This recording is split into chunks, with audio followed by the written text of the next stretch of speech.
आज हम लोग द्विघात समीकरण का फॉर्मूला पर चर्चा करने वाले हैं।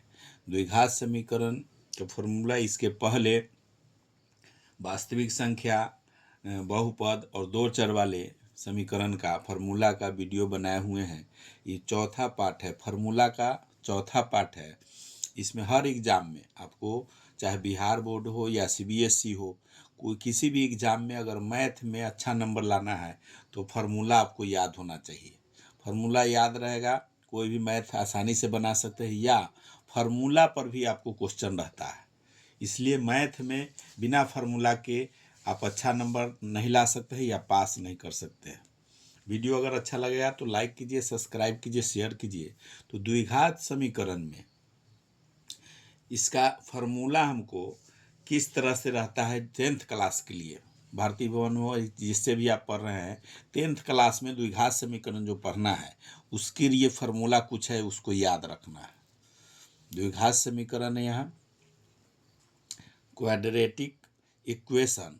द्विघात समीकरण का व्यापक रूप ax² plus bx plus c होता है। द्विघात समीकरण किस रूप में लिखा जाता है उसको देखना है, तो वही है ax² plus bx plus c के रूप में लिखा जाता है, जहाँ a b c वास्तविक संख्या है और a बराबर नहीं है जीरो के। अगर a बराबर जीरो होगा तो ये पूरा मान जीरो हो जाएगा, तो द्विघात समीकरण नहीं होगा। द्विघात समीकरण होता है जिसका घात अगर कम से कम बड़ा से बड़ा 2 होना चाहिए, अनिवार्य है।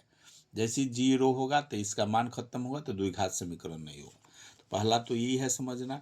दूसरा है वर्ग पूरा करके मूल निकालने की विधि श्रीधराचार्य के नियम के रूप में जाना जाता है। ये सब याद रखना है।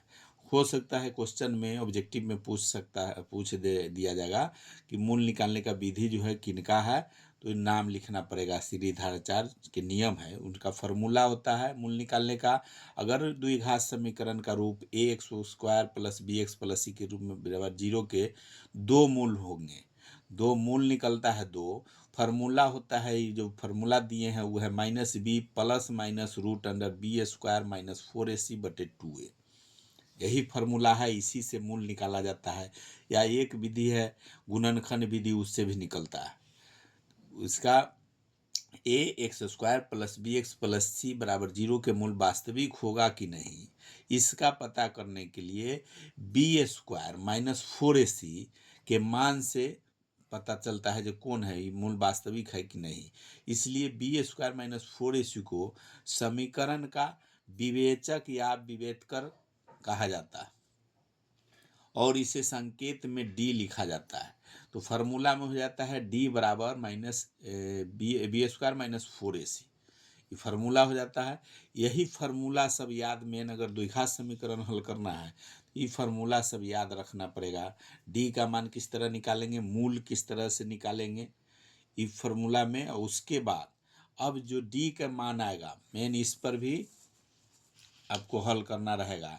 अगर विवेचक, जैसे समीकरण द्विघात समीकरण है ax² plus bx plus c बराबर जीरो का विवेचक या विवेतकर b² माइनस 4ac जीरो से अगर बड़ा है, जीरो से बड़ा है, ये चिन्ह है, इसका मतलब जीरो से बड़ा है, तो मूल वास्तविक और असमान होंगे।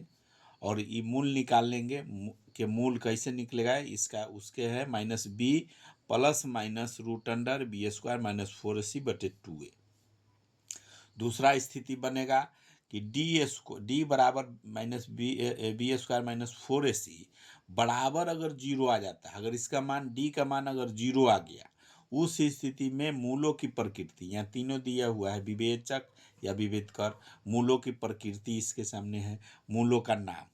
तो मूलों की प्रकृति इसमें हो जाएगा, अगर d का मान जीरो आएगा तो मूल वास्तविक होगा और बराबर होगा। और मूल किस तरह मूलों का नाम क्या होगा, ये दोनों मूल सेम हो जाएगा। एक मूल निकालिएगा वही मान दूसरा का, दोनों मूल बराबर हो जाएगा। जैसे -b/2a माइनस b/2a।